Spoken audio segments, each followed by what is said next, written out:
Breaking news.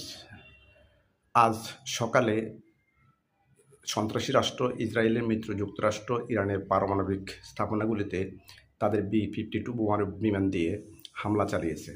এতে ব্যবহার করা হয়েছে 30,000 পাউন্ডের শক্তিশালী ব্লাঙ্কার বাস্টার বোমা। আর এ তথ্য নিশ্চিত করেছে স্বয়ং ডোনাল্ড ট্রাম্প। তিনি তার একটি সোশ্যাল অ্যাকাউন্টে এই হামলার কথা স্বীকার করেছেন।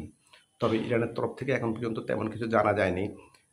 পারমাণবিক স্থাপনাগুলি অক্ষত আছে নাকি পুরোপুরি ধ্বংস হয়ে গেছে। তবে ইরান জানিয়েছে এই হামলায় তাদের তেমন কোনো ক্ষয়ক্ষতি হয়নি, কারণ পারমাণবিক উপকরণগুলি ইরান এর আগেই সরিয়ে ফেলেছিল।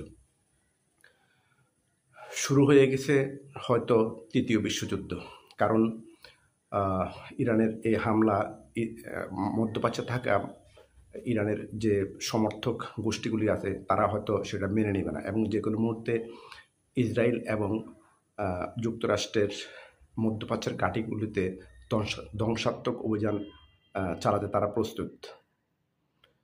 আর এই হামলায় ব্যবহার করা হয়েছে 30,000 পাউন্ডের 6টি শক্তিশালী ব্লাঙ্কার ব্লাস্টার বোমা। সবাই ভালো থাকবেন। আসসালামু আলাইকুম।